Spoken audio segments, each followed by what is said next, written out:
Muy buenos días para todos, bienvenidos a nuestras charlas empresariales. Arrancamos febrero con nuestro ciclo de charlas empresariales, unos espacios de formación empresarial generado por la Escuela Latin Pyme y la Fundación Unipymes. Antes de dar inicio a la sesión, les agradecemos su ayuda con una encuesta de finanzas, de inteligencia artificial. En cada una de sus organizaciones les estoy dejando el link en el chat para que por favor nos apoyen con su participación y diligenciamiento. Hoy hablaremos de renta a personas jurídicas en compañía del doctor Paul Vázquez, socio director de la firma Planning Tax. El doctor Paul es contador público de la Pontificia Universidad Javeriana de Cali, con más de 20 años de experiencia profesional, especialmente en temas de asesoría, planeación y cumplimiento tributario, actividad que desarrolla actualmente como socio fundador de la firma Planning Tax SAS, anteriormente como miembro de las firmas EY en su experiencia profesional y KPMG. En su trayectoria profesional, de igual forma, ha sido profesor universitario y conferencista en diferentes eventos académicos de actualización tributaria a nivel nacional organizados por entidades como Legis, FENALC, Universidad Javeriana, Universidad Sergio Arboleda, Universidad del Valle, Colegio de Contadores Públicos de Colombia, entre otros. Sean todos bienvenidos a este espacio de charlas empresariales que hemos creado para cada uno de ustedes. Doctor Paul, muy buenos días, bienvenido, tiene la palabra. Muy buenos días, Paola, y muy buenos días a todas las personas que nos acompañan a esta hora aquí en este espacio virtual. Muy honrado y agradecido por la invitación con Latin Pyme, por supuesto, para poder conversar con ustedes acerca de este importante tema que por esta época, siempre comenzando el año, comenzamos de nuevo en las compañías a planear y a pensar un poco en lo que va a ser la rutina de cumplimiento tributario y los reportes a las autoridades tributarias desde distintos frentes y para distintos temas, y uno de ellos, pues básicamente corresponde a la presentación de la declaración del impuesto sobre la renta, que dentro de esa lista de los impuestos que tenemos a cargo los contribuyentes en Colombia, pues el impuesto de renta es por excelencia el más importante y cuya carga económica pues es la más significativa para todos los contribuyentes y para las sociedades nacionales en general, ¿no? Entonces, de nuevo, mil gracias por la invitación. Pues ya voy a compartir aquí mi pantalla para poder, déjame un segundo. Perfecto. Creo que aquí confirmemos que Sí, señor. estaríamos. Bueno, pero espérame, lo coloco en modo presentación, que no sé si allí se está viendo en modo presentación, de pronto no. No, señor, aún no. Ya lo comparto en modo presentación. Creo que aquí en Google Meet hay que primero compartir el modo presentación, que creo que allí ya se estaría viendo, ¿verdad? Perfecto, sí, señor. Excelente. Bueno, aun cuando el espacio es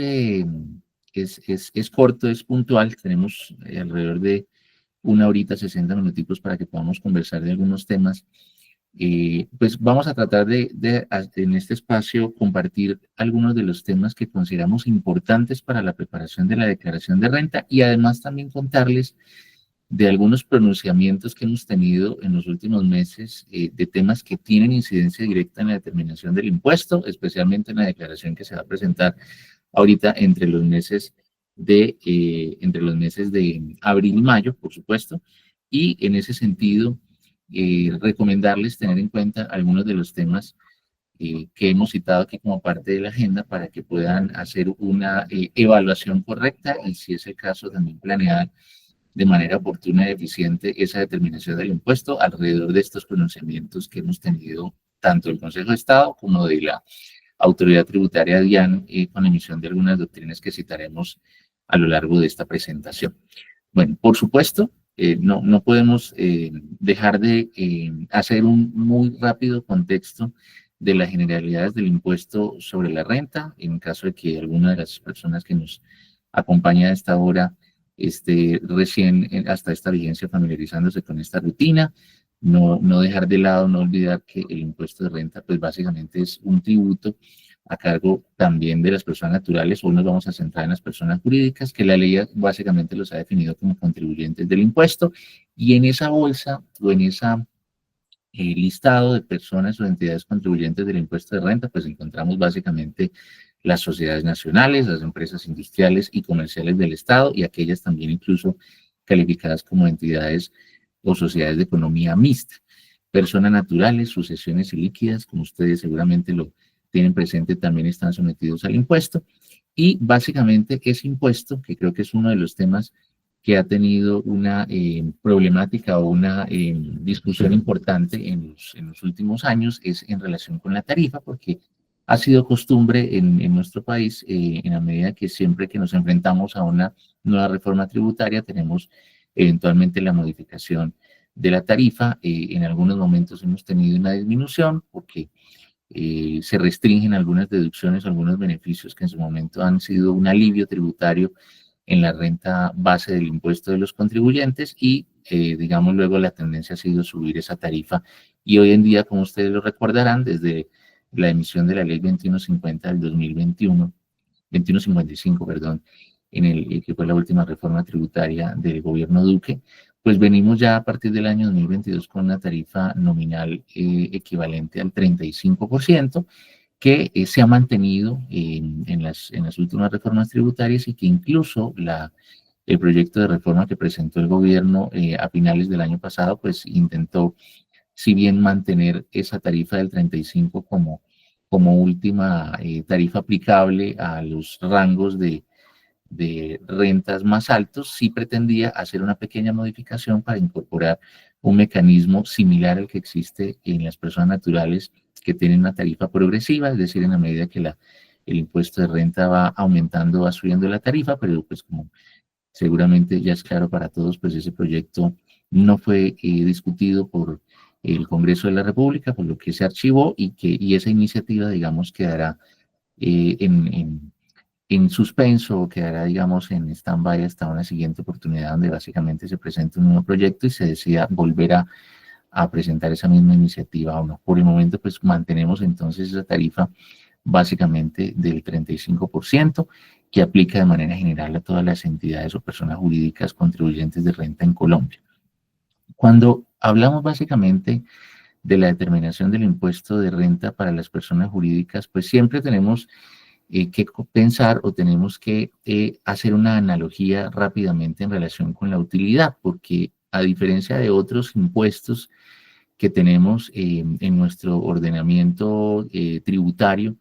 pues el impuesto de renta es un impuesto que recae básicamente sobre la utilidad del contribuyente. Renta finalmente es un sinónimo del término utilidad, si lo queremos explicar de una manera un poco más simple. En ese sentido, pues la renta se va a determinar a partir de los ingresos menos los costos y las deducciones que sean procedentes desde el punto de vista fiscal y frente a las deducciones, por eso citamos aquí el artículo 107, que es tal vez uno de los más importantes si no la regla subjetiva, y ya amplío el concepto de subjetivo, porque lo señalo de esa manera, la regla subjetiva más importante para la procedencia de las deducciones en el impuesto sobre la renta, al señalar esta regla, que son deducibles o son procedentes en la determinación del impuesto,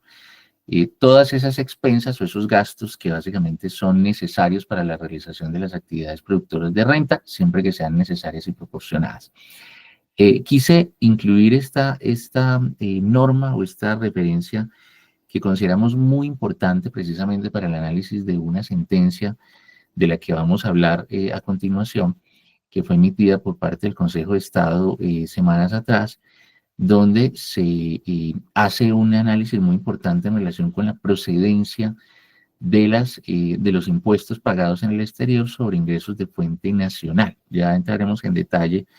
en relación con ese análisis y con esa posibilidad bastante interesante que a partir de la emisión de esa sentencia por parte del Consejo de Estado, pues nos dejan a los contribuyentes sobre el escritorio de trabajo precisamente para poder evaluar si tenemos al interior de nuestras entidades situaciones que tal vez en años pasados hayan venido siendo tratadas de una manera que a partir de este pronunciamiento específico pues pueda ser reevaluado y pueda ser analizado con el ánimo de encontrar la posibilidad de cumplir esas condiciones que señaló la Alta Corte y que pueda, de cara a este artículo 107 del estatuto que estamos citando, considerar esa posibilidad. Bueno, me voy a adelantar aquí un poquito para que entremos entonces en materia en relación con los pronunciamientos que queremos compartirles como parte de las novedades que consideramos tendría la preparación de la declaración de renta para el año 2024. Un primer tema gira alrededor de la tasa mínima de tributación que como seguramente ustedes ya desde comienzos del 2023 ya llevamos bastantes meses hablando de este tema y no lo voy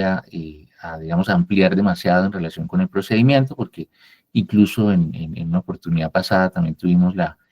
el espacio, la oportunidad para poder detallar un poco en la aplicación del procedimiento, pero aquí lo que queremos contarles es en relación con este tema que trajo la reforma tributaria del 2022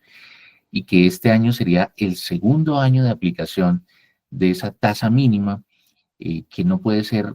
digamos, inferior al 15% del resultado de este cálculo con esta fórmula que se ve bastante simple en la pantalla, que es tasa de tributación depurada es igual al impuesto depurado sobre una utilidad depurada. Claro, cada una de esas variables para hallar esa tasa mínima de tributación o esa tasa de tributación depurada, pues tiene unas variables interesantes al interior, especialmente la variable utilidad depurada,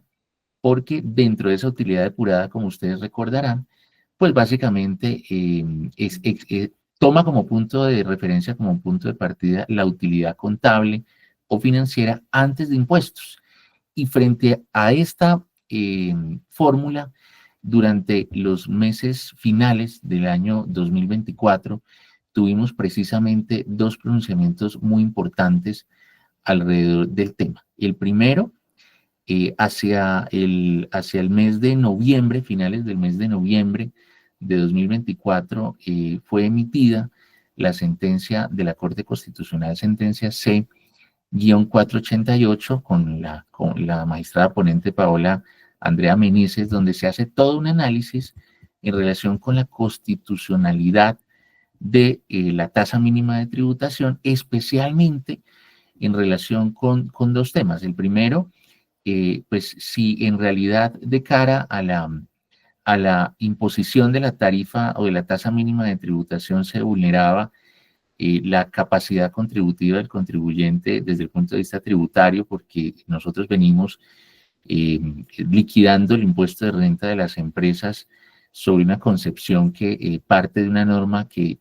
hace parte del estatuto tributario como parte del artículo 26 del estatuto, que ustedes recordarán, que se llama renta bruta y que básicamente define que esa renta bruta se conforma a partir de los ingresos menos costos, menos deducciones, pero esos ingresos que siempre, y que sean fiscales y que básicamente tengan como componente importante fundamental que sean constitutivos de generar un incremento neto en el patrimonio. Creo que esa es una regla que seguramente la mayoría de quienes nos acompañan en esta charla, pues lo tienen como base básicamente una de las premisas tributarias para determinar el impuesto y la Corte Constitucional hace el análisis en relación con si esta disposición nueva en la reforma tributaria del 22 vulnera desde el punto de vista constitucional la determinación del impuesto y la conclusión, por supuesto, desafortunada para quienes habíamos esperado que el pronunciamiento de la Corte tuviese una respuesta o una dirección distinta a la que tuvo, digamos, desde quienes hemos visto esta medida como inconveniente frente a la capacidad contributiva del contribuyente o incluso generando escenarios de doble imposición, ya lo mencionaremos más adelante. Pues básicamente la conclusión de la Corte es no, la medida no es inconstitucional, toda vez que la Constitución no define la base gravable del impuesto de renta, y esa definición que tiene el artículo 26 en relación con los ingresos susceptibles de incrementar el patrimonio, pues no hace parte de los principios constitucionales del sistema tributario, luego desde el punto de vista de la Constitución no vulnera, digamos, la legalidad constitucional y pues básicamente no pudo ser anulada o modificada esta medida. Eso en relación con la determinación o la base gravable que considera la tasa mínima de tributación respecto al impuesto de renta ordinario que pagamos los contribuyentes. Y una segunda situación en relación con la fórmula que tenemos en pantalla, a la cual se refiere también la Corte Constitucional en esta sentencia, y que estudia la sala plena de la Corte es si la utilidad contable antes de impuestos, pues básicamente tomar en cuenta esa variable también vulnera ese principio de capacidad contributiva y la Corte de nuevo concluye que respecto a ese cargo en particular no considera que se vulnere la Constitución y que por el contrario su análisis se iba a restringir en relación con el propósito de la medida y si era conveniente o no, y toda vez que la tasa mínima de tributación, y así lo expone, así se presenta en la exposición de motivos del proyecto de ley 2277 en su momento, señalando que era una medida que pretendía controlar los niveles de ilusión que algunos contribuyentes con algunas prácticas incorporan y erosionan la base, pues esta era una medida que básicamente pretendía fijar un mínimo de contribución del impuesto para evitar prácticas antielusivas y que desde ese punto de vista pues consideraba que la medida era desde el punto de vista constitucional procedente. Entonces, esa fue un pronunciamiento, o ese fue un primer pronunciamiento desde el punto de vista constitucional, digamos, desafortunado para quienes habíamos esperado una respuesta distinta por parte de la Corte Constitucional. Y con ello, pues la primera conclusión que quisiera compartirles aquí en esta sesión es, ojo que para el año 2024, que es el año que ya estamos preparando algunas entidades vía provisión para registro en los estados financieros y dentro de las semanas siguientes, una vez comiencen los vencimientos de las declaraciones en abril y mayo, vamos a presentar ya a través del formulario oficial de la declaración de renta, pues esta medida sigue completamente vigente y es importante como parte de los procesos de verificación de la razonabilidad del impuesto de renta vía provisión para estados financieros y también en la liquidación del impuesto final que vamos a hacer en abril y en mayo, pues tener en cuenta que esta medida continúa vigente y que vamos a ir descartando, por supuesto, esos elementos que ya han pasado por ese análisis o ese examen constitucional que ha hecho la Corte hasta el momento con las sentencias que ha emitido, siendo la última la que les mencionaba precisamente hace algunos instantes. Y en ese sentido, pues vamos a tener que seguir conviviendo con esta medida hasta que tengamos un pronunciamiento diferente, toda vez que podamos establecer si existe o no un cargo o una situación legal alrededor de la configuración de la tasa que en realidad sea susceptible de que las Cortes anulen la vigencia o la aplicación de la tasa mínima de tributación, pero por ahora básicamente no tenemos esa situación. Ahora, eso por el lado de la Corte Constitucional, pero por el lado del Consejo de Estado sí tuvimos un avance importante con relación a un pronunciamiento que había hecho a comienzos del año pasado la Administración de Impuestos en doctrina oficial. Hacia el mes de marzo de 2024 tuvimos la emisión de un concepto por parte de la DIAN donde se opinó acerca de varios temas, digamos, estaba relativamente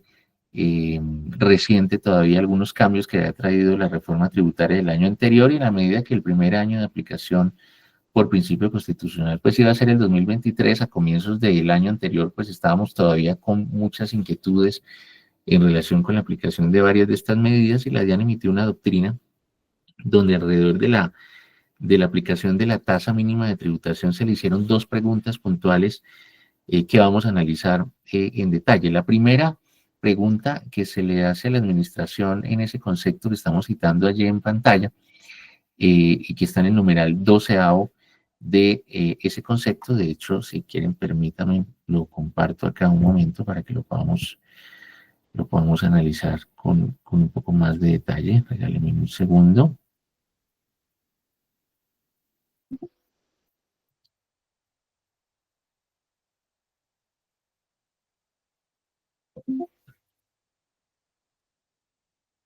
Perfecto. Creo que aquí Aquí básicamente tenemos el concepto, permítanme sí, aquí está. Vale, entonces vámonos al numeral 12º de este concepto, y en la primera tesis que tenía la administración en esa doctrina del año pasado giraba alrededor de la obligación o no de aplicar la tasa mínima de tributación para entidades que en lugar de tener utilidad tuviesen pérdida contable. Y una pregunta absolutamente válida para plantearse por parte de cualquier contribuyente que en lugar de tener desde el punto de vista contable una utilidad, hubiese tenido una pérdida y tuviese esa inquietud o tuviese esa pregunta o esa duda frente a si el hecho de haber arrojado pérdida contable le generaría la obligación o no de liquidar o de establecer si su tasa mínima de tributación era inferior o no al 15%. El Consejo de Estado, a través de esa suspensión provisional que se conoce en el mes de diciembre de 2024, hace muy pocas semanas, señala que básicamente la Administración de Impuestos llega a una conclusión que va más allá de la misma norma que estableció la tasa mínima de tributación. ¿Por qué? Porque el parágrafo sexto de ese artículo 240 que veíamos hace un segundo y ya volvemos a la presentación, señala como variable utilidad contable antes de impuesto. Pero, digamos, la DIAN señaló o interpretó de manera extensiva que la utilidad, pues, básicamente podía ser negativa en la medida en que un contribuyente bien podía tener pérdida, pero al depurar la utilidad, podría tal vez producto de la aplicación de las diferencias permanentes o de las otras variables de la fórmula. Aquí voy a regresar a la presentación para que podamos ver esa fórmula. Comparto acá. Regreso aquí a la fórmula. Básicamente, por aplicación de la fórmula, la utilidad depurada, si bien la utilidad contable, que es nuestra primera variable, pudiese ser negativa, el resultado de la utilidad depurada pudiera llegar a ser positiva y en ese caso el contribuyente iba a estar sujeto a la aplicación de la tasa mínima de tributación. Lo voy a repetir tal vez apoyándome con las excepciones a la aplicación de la tasa mínima de tributación. Ojo que una de las variables, lo ven en el numeral quinto que está ahí en la pantalla, dice que la tasa mínima de tributación no aplica para contribuyentes cuya utilidad depurada sea igual o menor a cero, siempre y cuando no consoliden, porque por supuesto en el caso de los contribuyentes cuyo estado financiero consolida con otras entidades, pues la aplicación de la TTD o la determinación de esa utilidad depurada, pues tendrá que considerar la utilidad, la sumatoria de las demás variables de cada una de las entidades que consolidan, ¿no? Pero me regreso entonces acá a la fórmula y aquí en la aplicación de esa variable, la DIAN concluye en esa doctrina de marzo de 2024 que la utilidad contable podía incluso tratarse de pérdida, pero que lo importante, y el contribuyente estaba sujeto a la aplicación de la tasa, pero lo importante era que el resultado, utilidad depurada, fuera o no fuera positivo, pero que en todo caso, una entidad con pérdida contable estaba sujeta a la tasa mínima de tributación. El Consejo de Estado suspende con fecha 16 de diciembre y con radicado 28.920, lo pueden encontrar ustedes a través del internet con ese número de radicado que tenemos acá como parte de la presentación, el pronunciamiento del Consejo de Estado donde suspende provisionalmente los apartes de esta doctrina, suspende el numeral 12º donde se señala esta conclusión y lo que dice el Consejo de Estado como parte de la suspensión provisional de esta doctrina es básicamente que la norma no habló de pérdida contable, sino de utilidad contable antes de impuesto y que utilidad pues es utilidad, no es utilidad negativa y que en ese sentido su interpretación inicial, sin perjuicio de que posteriormente sea emitido, seguramente lo conoceremos semanas más adelante, el pronunciamiento final respecto el análisis que está haciendo a esta doctrina, pero por el momento suspende provisionalmente esa doctrina y señala que la norma solo señaló a entidades que tenían utilidad contable y que en la medida en que la utilidad contable sea negativa, o más bien no haya utilidad contable porque se trata de pérdida, no habría entonces aplicación de la fórmula porque no habría variable a que sumarle o utilidad que sumarle las demás que en su momento dispuso la norma como parte de la fórmula, ¿no? Entonces, esa es una primera situación interesante que contarles para efectos del año 2024. Ojo que las entidades que tienen pérdida contable, de acuerdo con el pronunciamiento del Consejo de Estado, pues ya tendríamos esa suspensión provisional del numeral 12º de ese concepto de la DIAN que durante el año pasado, por ejemplo, para la presentación de las declaraciones de renta del año inmediatamente anterior, no para la de 2024, porque ya tenemos un avance frente a esta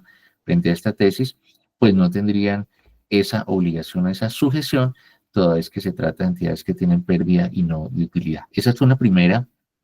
situación interesante que el Consejo de Estado suspende. Y la segunda es en relación con la determinación de la utilidad máxima a distribuir como no grabada. El artículo 49 del estatuto, que creo que la mayor parte seguramente de quienes nos acompañan a esta hora y que hayan estado enfrentados a esa rutina de cálculo de la utilidad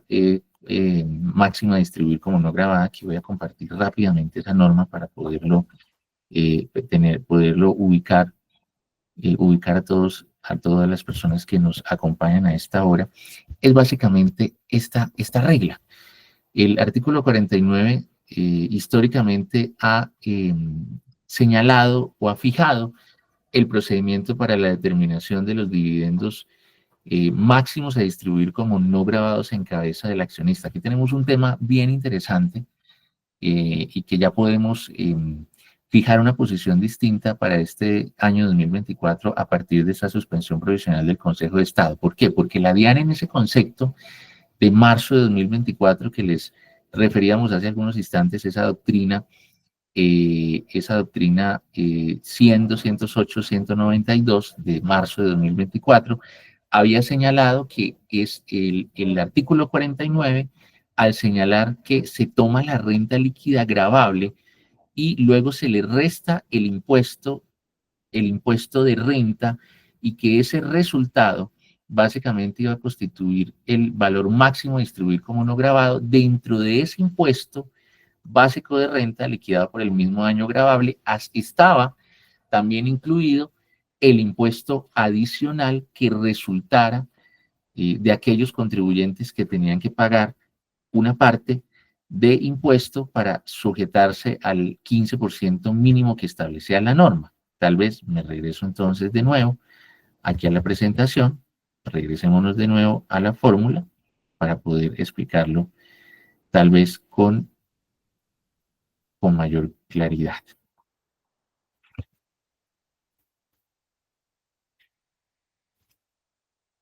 ¿Qué sucede en los casos en donde la utilidad depurada por el 15% resultara superior al impuesto depurado que había determinado el contribuyente en la declaración? Esa diferencia iba a constituir impuesto adicional y el contribuyente está frente a la obligación de ajustarse como mínimo a ese 15%, que es precisamente el propósito más importante que tiene esta nueva disposición con la que venimos conviviendo desde hace un par de vigencias, y es en relación con este impuesto a adicionar que resulta de la aplicación de la tasa mínima, la pregunta que en su momento formula el contribuyente, que la administración opina en marzo del año pasado y dice, oiga, sí, el impuesto básico de renta que debe ser considerado para efectos de la determinación de la utilidad máxima a distribuir como no grabada, incluye el impuesto adicional que se arroja como parte de la determinación de la tasa mínima de tributación. ¿Y eso qué efecto financiero y tributario le generaban los contribuyentes? Pues si yo tengo más impuesto de renta que restarle a la renta líquida, según el artículo 49, y donde en ese impuesto está también el impuesto adicional derivado de la tasa mínima de tributación, pues eso le generaba al accionista más utilidad gravada. Entre más le restara yo, más impuestos le restáramos como parte de la aplicación del artículo 49, menos utilidad no gravada estaría arrojando la fórmula, y eso significa que el accionista recibió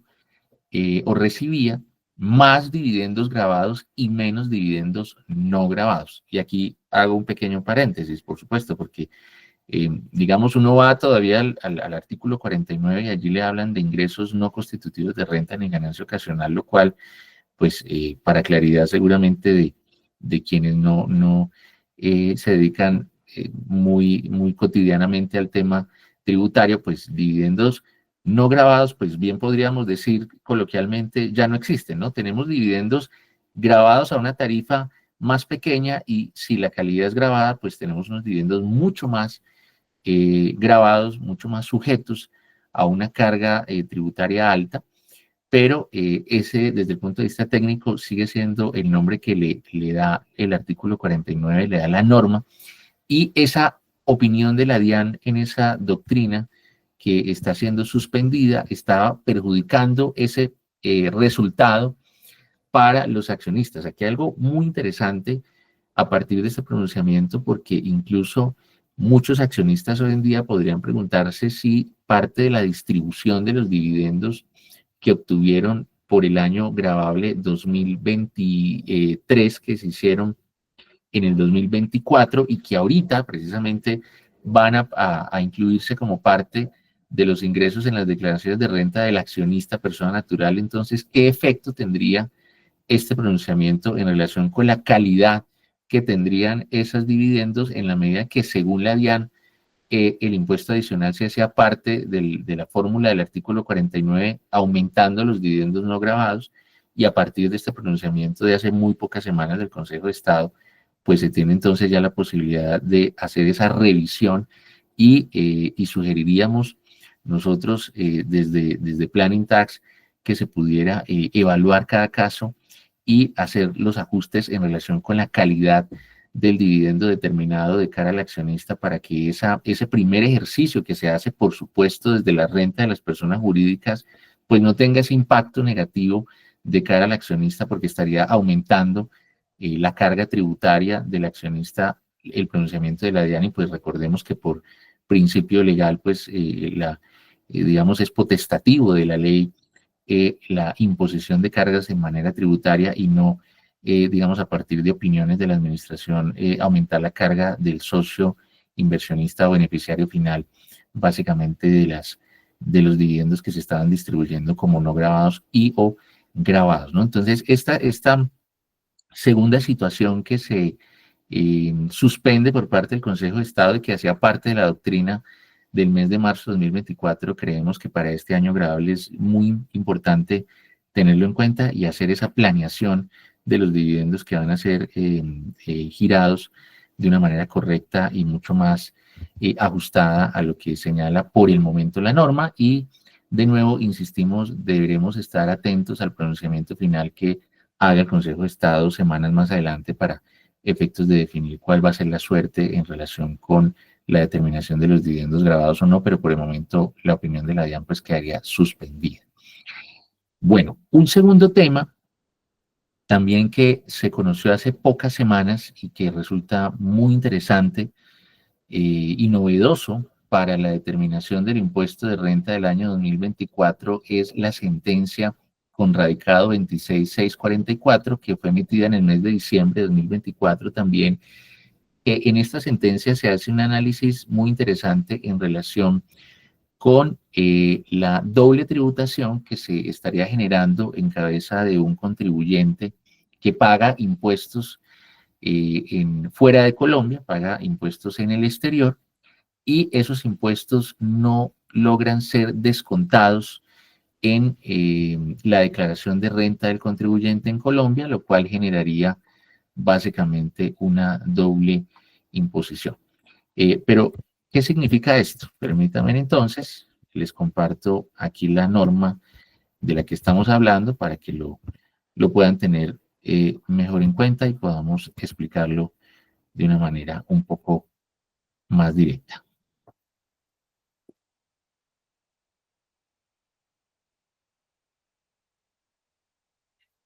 Perfecto. Me apoyo entonces de esta norma eh, que tenemos en pantalla, que es el artículo 254 y que seguramente muchos de ustedes conocen, porque es una norma bastante antigua y que básicamente funciona como un mecanismo para que aquellos contribuyentes que obtengan rentas de fuente extranjera y paguen impuestos en relación con esas rentas de fuente extranjera, pues a partir de este mecanismo se pueda descontar el impuesto pagado en el exterior hasta el monto, por supuesto, que pagaría esa renta de fuente extranjera en Colombia, ¿no? Y aquí hay varias situaciones que están inmersas en esta definición, que simplemente les voy a señalar rápidamente para que tengamos todos un contexto normativo. Aquí en este mecanismo que está prescrito en el artículo 254, pues hay dos situaciones muy importantes. Primero, que se trate de impuestos que han sido pagados por la obtención de rentas de fuente extranjera, y la segunda situación, que en todo caso ese impuesto que pretende descontarse no exceda el monto del impuesto que pagaría el contribuyente en Colombia. Recordemos que básicamente los contribuyentes del impuesto de renta en Colombia, pues estamos sujetos, y especialmente las entidades, ¿no? Porque frente a las personas naturales, pues tenemos otra situación importante que ya girará en torno al concepto de residencia fiscal, pero las personas jurídicas contribuyentes de renta pues están sujetas al impuesto por las rentas de fuente colombiana, por los servicios que prestan dentro de Colombia, y también pagan impuesto por los servicios que prestan en el exterior. Cuando tienen un servicio o cuando tienen un ingreso, más bien obtienen un ingreso producto de la prestación de un servicio en el exterior, y ese servicio le genera impuestos allá en el exterior, el artículo 254 ha permitido históricamente descontar del impuesto de renta ese impuesto que se pagó allá sin que supere, eso sí, el impuesto que pagaría esa misma renta en Colombia. ¿Cómo así? Bueno, si es que en Colombia tenemos una tarifa del 35 sobre la utilidad de esa operación, pero tal vez en algún país tengamos una retención bastante alta sobre el ingreso y el monto del impuesto es superior al que pagaría esa operación en Colombia, pues se va a limitar hasta el monto del impuesto que paga en Colombia. Creo que eso está clarísimo, pero finalmente lo importante aquí y lo novedoso, digamos, que tiene esta sentencia del Consejo de Estado es que los impuestos pagados en el exterior por ingresos de fuente colombiana, pues lamentablemente no podían ser considerados como descuentos de acuerdo con esta definición del 254, en la medida que un ingreso obtenido por la prestación de un servicio desde Colombia, pues no podía ser considerado un ingreso de fuente extranjera, susceptible entonces ese impuesto de tomarse como descuento. Y esta situación le ocurre a muchas entidades que tienen operaciones en otras jurisdicciones. Y voy a citar un ejemplo que no necesariamente corresponde a la única situación y que por supuesto tampoco quiero señalarlo como que es la situación que constituya una regla general. Pero aquí lo que sucede, por ejemplo, cuando tenemos entidades que prestan servicios desde Colombia a otros países, por ejemplo, procesos que puedan tener algunas entidades multinacionales centralizados desde Colombia y que le genera a partir de ese servicio que se presta desde Colombia cobros a otras entidades que están en otras jurisdicciones. Y hago una claridad también importante y es, ojo, que no estamos hablando del tratamiento de los impuestos pagados en el exterior en países donde tenemos un convenio de doble imposición, que ya me voy a referir a esa situación en particular. Aquí solo estamos señalando los casos donde tenemos servicios que se producen en Colombia. Puede ser un servicio financiero, puede ser un centro de servicios compartidos, tal vez que se genere desde Colombia y se cobra a otras entidades del exterior. Esas otras entidades o esas otras jurisdicciones, por aplicación de su normativa tributaria, practicaban retenciones a títulos de impuestos sobre la renta a las entidades colombianas que están prestando servicios desde territorio nacional, y esos impuestos de cara al mecanismo de crédito tributario, el artículo 254, como lo mostrábamos hace algunos instantes, pues no podía ser descontado, y el Consejo de Estado hace todo un análisis y llega a la conclusión de que de cara no al 254 del estatuto, porque la regla es clara para la procedencia del mecanismo y debe ser o debe tratarse de ingresos de fuente extranjera, y si yo presto un servicio desde Colombia, es un ingreso de fuente nacional, no puede ser considerado como descuento, pero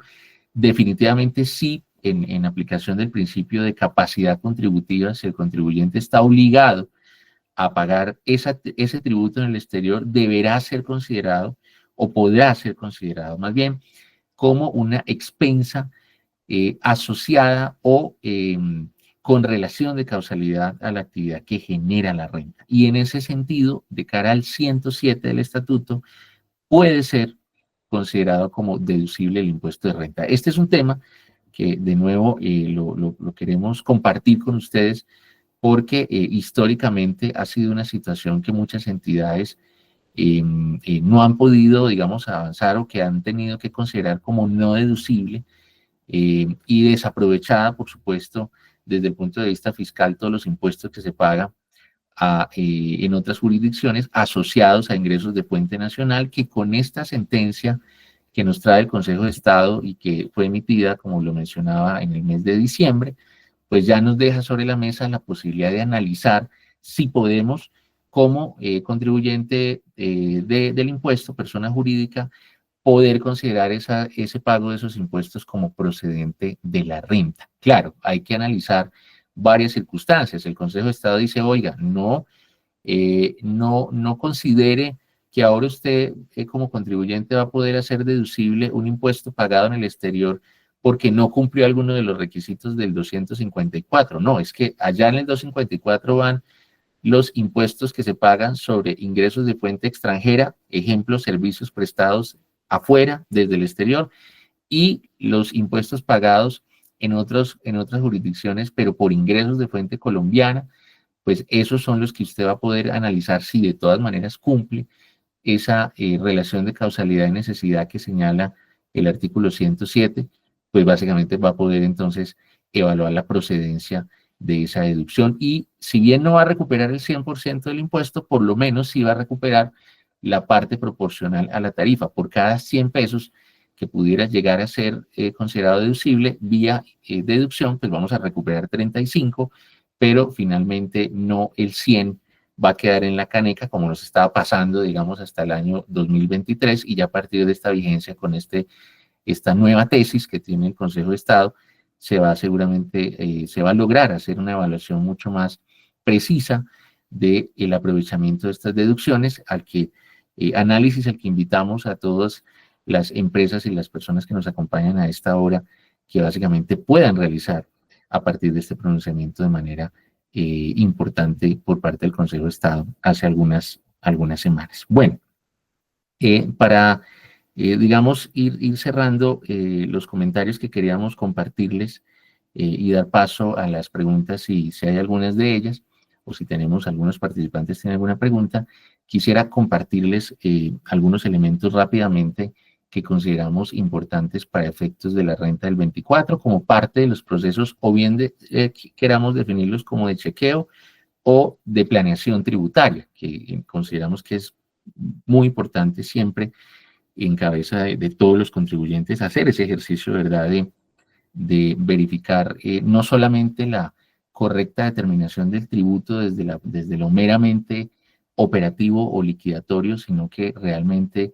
el contribuyente, la invitación es a que el contribuyente tenga realmente una plena conciencia de cuáles son esas situaciones de negocio que pueden representarle a futuro, si su declaración es examinada por parte de la autoridad tributaria, pueda representar tal vez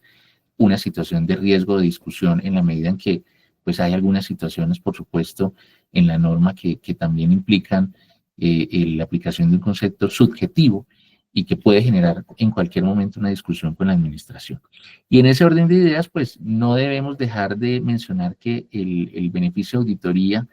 pues está vigente para el año 2024, en la medida en que en que la ley 2294 de 2023 pues había extendido ese beneficio, digamos, por los años 2024, 25 y 26. El proyecto de reforma tributaria que había sido presentado durante el mes de noviembre o diciembre del año pasado, que no fue revisado por el Congreso, había propuesto la eliminación del artículo de esa ley que había extendido el beneficio. De nuevo, en la medida en que ese proyecto no prosperó, pues básicamente tenemos la posibilidad o tenemos vigente, digamos, el beneficio de auditoría, y es una de las situaciones que sugerimos sean analizadas por parte de los contribuyentes para que tengan esa conciencia en el momento de la presentación de su declaración, si alcanzan o no el mínimo establecido por la norma. Digamos, tenemos el 35% como mínimo de incremento neto en el impuesto de renta respecto al año anterior para lograr el beneficio de auditoría en 6 meses, o como mínimo un 25% si el contribuyente aspira a tener un cierre de su declaración o lograr ese término de firmeza en un periodo de al menos 12 meses, ¿no? Entonces, ese es uno de los temas que queremos dejar sobre sus escritorios. Otro tema importante, también a partir de una doctrina que emite la Administración de Impuestos hace algunas semanas, en el mes de diciembre, tiene también relación con ese término de firmeza del que veníamos hablando, no tanto ya para efectos del beneficio de auditoría, sino para la corrección de las declaraciones con pérdida fiscal. Las declaraciones con pérdida fiscal, como ustedes seguramente lo conocen, tiene un término especial de firmeza, el cual corresponde al de 6 años. ¿Qué dice la Administración de Impuestos? Y tiene una conclusión bien interesante que la queremos citar acá en este oficio que fue emitido en el mes de diciembre de 2024. ¿Qué sucede si un contribuyente que presentó una declaración de renta inicial con pérdida y en ese momento que la presenta, esa declaración está atada a un término de firmeza especial de 6 años, esa declaración es corregida y en la corrección la pérdida fiscal se extingue? Pues la administración hace una conclusión que compartimos desde nuestra oficina, en el sentido de que las correcciones de las declaraciones tributarias, de acuerdo con los artículos 588 y 589 del Estatuto, reemplazan para todos los efectos la declaración inicial, lo cual significa que en la medida en que la corrección ya no incluya pérdida fiscal alguna, el término pues ya no va a ser el especial, sino que va a ser el general de 3 años. Incluso en esta doctrina que les invitamos a leer con más detalle más adelante con esta referencia que les dejamos aquí en esta presentación, pues va un poco más allá y opina también acerca de qué pasaría con los procesos de corrección que se producen en medio de un proceso de fiscalización, y si producto de esa corrección que se puede dar en medio del proceso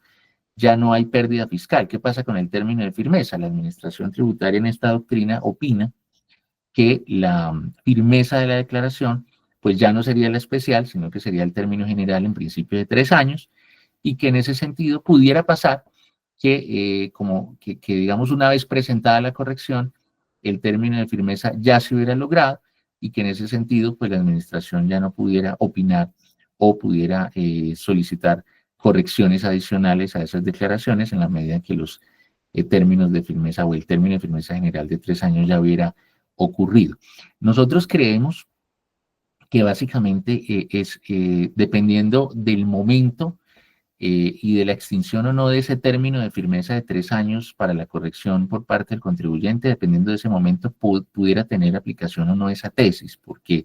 al final del día, recuerden ustedes, amigos y colegas, que el término para corrección voluntaria por parte del contribuyente de una declaración de renta es de 3 años, si es para aumentar el impuesto o disminuir el saldo a favor. Y en ese sentido, si tenemos una declaración inicial, en nuestra opinión, por supuesto, si tenemos una declaración inicial donde hay pérdida fiscal y esa declaración, digamos, tiene un término especial de 6 años para efectos de la inspección de la autoridad tributaria, si ya han pasado esos primeros 3 años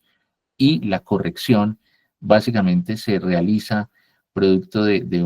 una fiscalización por parte de la administración, es una corrección provocada por parte de la administración, pues finalmente deberá realizarse como parte del proceso de fiscalización. Pudiera llegar a generar la sanción por pérdidas improcedentes que está en el artículo 647.1, que seguramente muchos de ustedes lo tienen presente, y finalmente tampoco pudiera corregirse de manera voluntaria si es que la administración no emite un emplazamiento para declarar o como mínimo el requerimiento especial a partir del cual el contribuyente pudiera realizar esa corrección acogiéndose al requerimiento especial y liquidando las sanciones correspondientes. Entonces, en ese sentido, creo que la opinión de la administración en esta doctrina no consideró que esas correcciones producto del proceso de fiscalización pudieran realizarse precisamente a partir de la emisión o del emplazamiento o del requerimiento especial, siempre que el término de los 3 años ya se hubiera extinguido, y en ese sentido les recomendamos de todas maneras considerar todas las posibilidades frente a esas correcciones de esas declaraciones con pérdida, porque no necesariamente la conclusión en todos los casos es que el término van a ser 3 años y que la potestad de fiscalización por parte de la administración pues ya cesó, porque si la corrección es provocada por la administración, en nuestra opinión, el proceso tendría otras, o el término de firmeza seguiría, digamos, atado al término especial inicial que se había tenido en la declaración presentada por el contribuyente, ¿no? Bueno, un par de temas y abrimos ya espacio a las preguntas para que lo puedan considerar como parte de los elementos de planeación para la presentación de la declaración de renta del 24. Importante ver temas de activos fijos, de depreciación de activos fijos, entidades que tal vez puedan implementar la deducción adicional por turnos adicionales que establece el artículo 140 del estatuto, siempre que los bienes sean utilizados por más de 16 horas diarias, pues genera un beneficio en la determinación del impuesto de renta. Alguien pudiera señalar, oiga, pues sí, pero es un tema de disminuir el impuesto ahorita en el 2024, pero en los años siguientes voy a tener que regresar ese beneficio porque esta es una diferencia temporaria. Completamente de acuerdo, por supuesto, y por eso nuestra recomendación en el caso de implementación de alternativas de aceleramiento de gastos por depreciación, pues siempre tener muy bien calculado y reconocido el impuesto diferido de renta para que no se generen distorsiones en las utilidades que luego se distribuyan a los socios producto de la aplicación de medidas de planeación como esta, ¿no? Ahora, por supuesto, si tuviéramos más adelante la emisión de una reforma tributaria donde la tarifa efectiva del impuesto fuera disminuida, la tarifa general disminuida, como por ejemplo sucedió en el proyecto de reforma que no pasó, pues sí hubiera sido más provechoso tomar gastos en los años donde la tarifa es más alta, al 35, y menores gastos en los años donde la tarifa es más baja, ¿no? Entonces, a veces una diferencia temporaria como esta puede convertirse en un ahorro efectivo en el impuesto en la medida en que tengamos más adelante una reforma que disminuya tarifa, lo cual significa que no es, digamos, una medida que debemos dejar de analizar, ¿no? Y si tenemos tal vez un impacto importante y también por caja, muchas empresas o muchas pequeñas compañías, muchas pymes, por ejemplo, si tienen temas de caja, pues les puede ser muy útil acelerar gastos desde que sea procedente la medida, por supuesto, pagar tal vez un poco menos de impuesto ahora en esta declaración, si bien en los años siguientes devuelve ese beneficio, pero en los años más adelante tal vez pueda tener mayor espacio en caja que le permita atender esa obligación y tal vez ahora en el año 2024 tener un ahorro o tener un beneficio en caja producto de la aplicación de esta medida temporaria, ¿no? Bueno, y tal vez por último, dejarles 3 temas como recomendación para la presentación de las declaraciones: la conciliación de los ingresos que se van a presentar en renta versus los ingresos declarados en los 12 formularios de autorretención en la fuente y los ingresos declarados en IVA. Eso, digamos, una primera medida. La conciliación de los aportes a la seguridad social liquidados y los documentos soportes en adquisiciones a no domiciliados. Entonces, la primera cosa, porque lo hemos visto en las fiscalizaciones en las que hemos participado en los últimos 2 años, viene siendo tendencia por parte de la Administración Tributaria iniciar una fiscalización revisando que los ingresos de renta pues básicamente coincidan con los ingresos declarados en los formularios de retención mes a mes como autorretención especial y también en los ingresos de IVA. Ahí, por supuesto, pueden haber muchas situaciones donde las bases no necesariamente sean iguales. Finalmente, cada impuesto puede tener unas reglas distintas que puedan generar unas bases diferentes, ¿no? Especialmente IVA frente a renta. Pero lo que le recomendamos a los contribuyentes es tener esas conciliaciones con las explicaciones adecuadas. Si la administración llegara a acercarse a fiscalizar o preguntar estos temas, pues ya tengamos esas respuestas y no comencemos a plantearnos esas preguntas ya en medio de la fiscalización, porque precisamente en esos momentos es donde ya una respuesta producto de un error o una respuesta que nos lleve a la conclusión de que algo no quedó bien hecho durante el año o se aplicó mal un procedimiento, pues va a generar seguramente una situación de riesgo en términos de sanciones o en términos de correcciones por parte del fisco. Entonces, es adelantarnos a esa situación para que evitemos esas situaciones. Igualmente, con la conciliación de suficiencia de aportes, pues es importante que cada contribuyente tenga esa misma conciliación que le presentaría la UGPP si llegara a tener una fiscalización. La DIANA hemos visto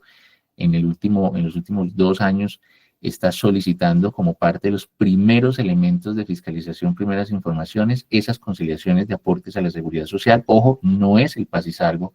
de las entidades, digamos, a las que le pagamos la seguridad social, sino que es el informe consolidado anual que permita sustentar que todos esos gastos de nómina, que son una deducción en renta, todos esos pagos laborales, han sido correctamente base de seguridad social, de aportes a la seguridad social, si ello aplicaba. Y por último, el tema del control del documento soporte en adquisiciones a no domiciliados también hemos visto en la práctica con varias entidades que al momento de la emisión del documento soporte en adquisiciones a no obligados a facturar, se les escapa, se les olvida incluir dentro de estas rutinas los pagos a los no domiciliados. Y ahí tenemos en entidades, tanto locales como multinacionales, pagos importantes a entidades del exterior y la administración llega directo inicialmente a ver esas operaciones con no domiciliados y la ausencia del documento soporte, pues perfectamente permite que la administración rechace esa procedencia de ese gasto en la medida en que no se cumplió con el requisito formal de la emisión del documento soporte. Entonces, esos 3 elementos, esas 3 situaciones formales queríamos recomendar para efectos de su planeación frente a la presentación del impuesto sobre la renta del año 2024. Y como ya lo mencionábamos hace algunos instantes, pues también, por supuesto, contarles de esas sentencias y esas doctrinas que tienen muy pocas semanas de haber sido emitidas y que van a tener un impacto muy importante frente a la determinación del impuesto en las siguientes semanas y que vale la pena que ustedes como contribuyentes puedan analizar con calma y ver si hay espacio para la optimización de algunas deducciones o el espacio de algún ejercicio de planeación tributaria o de optimización tributaria en la determinación del impuesto. Paola, no sé si tenemos algunas preguntas por parte de los asistentes y con el mayor de los gustos podemos resolver en los siguientes 10 minutos.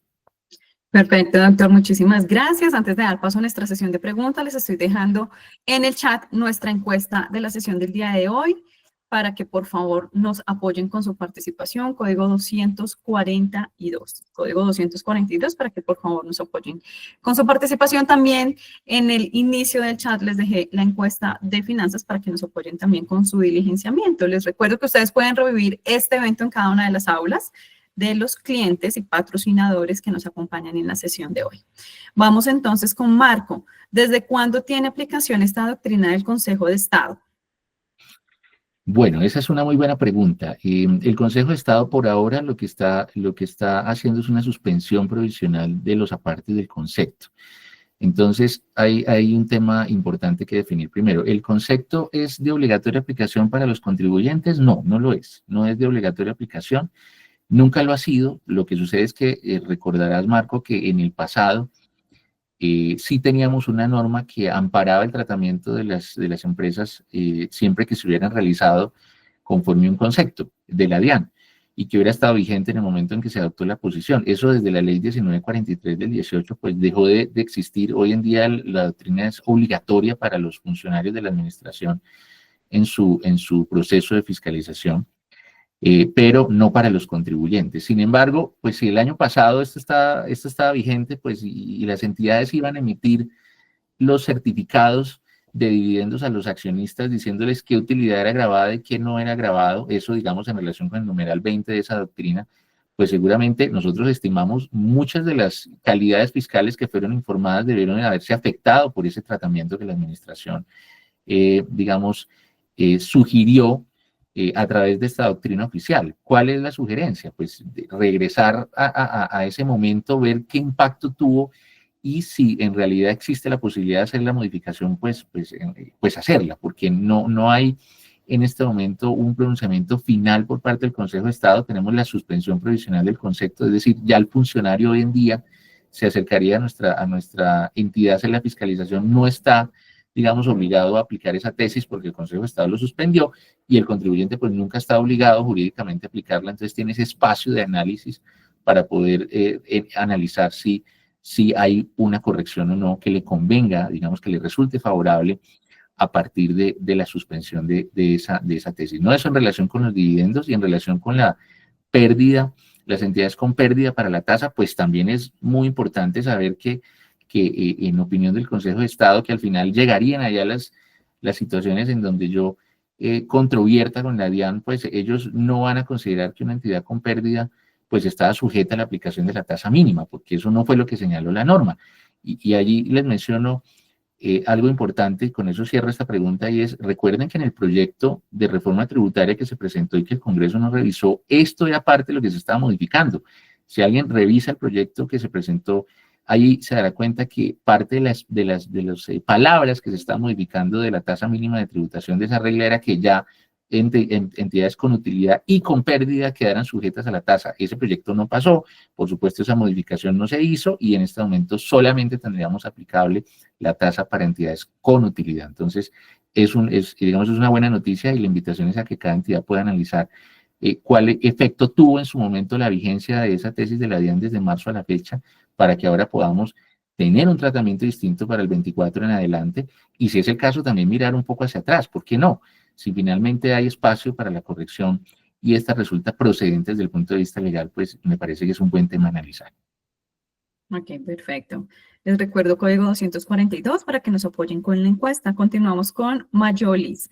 ¿Las declaraciones de 2024 aplica el beneficio de auditoría? Sí, de acuerdo.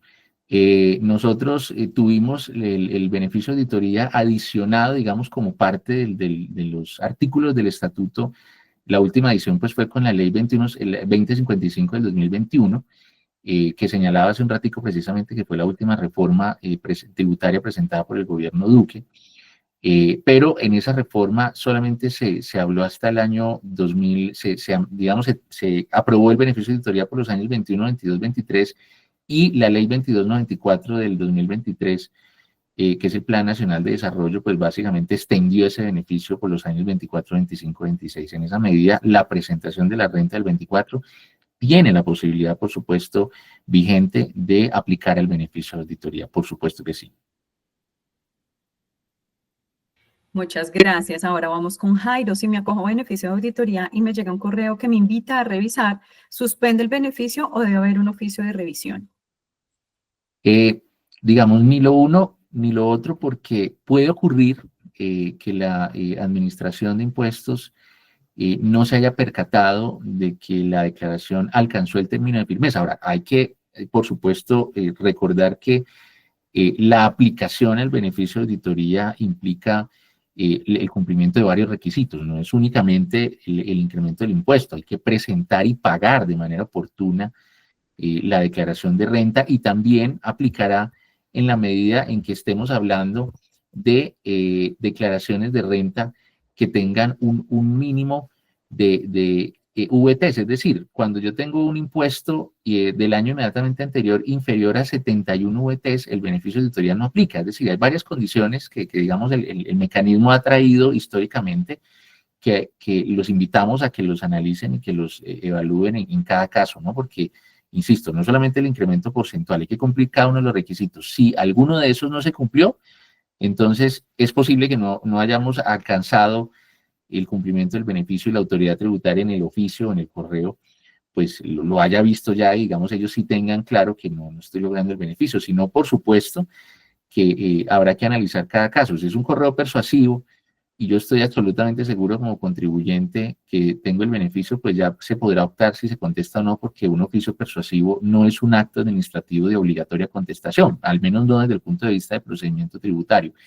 Pero un oficio o un requerimiento especial, pues ya es importante que el contribuyente haga un trabajo de análisis más profundo de su situación para que esa respuesta que le comparta la administración pues sea, ojalá, la completamente acertada. Perfecto, vamos ahora con Mati. Cuando se emiten los documentos soportes a no domiciliados o pagos al exterior, igual estos no se podrán deducir al 100% o por el hecho de generar el documento cambia. Bueno, eso es una muy buena pregunta, pero digamos, más allá de que deba o no deba tener documento soporte, porque sí, como lo hemos mencionado, existe la obligación formal tributaria de emitir el documento soporte cuando pagamos a un no domiciliado, pero eso no, digamos, no significa que deba o no deba ser, la emisión del documento soporte me lleve a la conclusión de que deba ser o no sujeto a la limitación, porque eso va a depender, es decir, lo que estamos pagando al no domiciliado es un ingreso de fuente nacional o es un ingreso de fuente extranjera, porque los ingresos de fuente nacional están sometidos a retención en la fuente, no están sometidos a la limitación, tienen otros requisitos, tanto sustantivos como formales, y tiene documento de soporte. Ahora, cuando estamos pagando algo a un no domiciliado que no constituye ingreso de fuente nacional, pues allí sí vamos a la limitación del 15% que seguramente señala la colega que nos acompaña hasta ahora, pero ello, digamos, es independiente de esa obligación de generar ese documento de soporte por pagos a no domiciliados. Perfecto, vamos con nuestras dos últimas preguntas. Alexandra, para la deducibilidad de los gastos bancarios como comisiones, intereses corrientes, 4 por 1000, ¿es obligatoria la elaboración de documentos soportes electrónicos por todos los cobros que nos hagan las entidades bancarias? Esa es una buena pregunta. No, no es necesario. En su momento, el decreto 358 que fue emitido en el año 2020, que luego se acompañó de la resolución 42 de la administración y, por supuesto, digamos, desde 2020 a la fecha, ha sido objeto de varias modificaciones. En su momento señaló cuáles entidades no estaban sujetas a emitir factura, pero señaló cuáles operaciones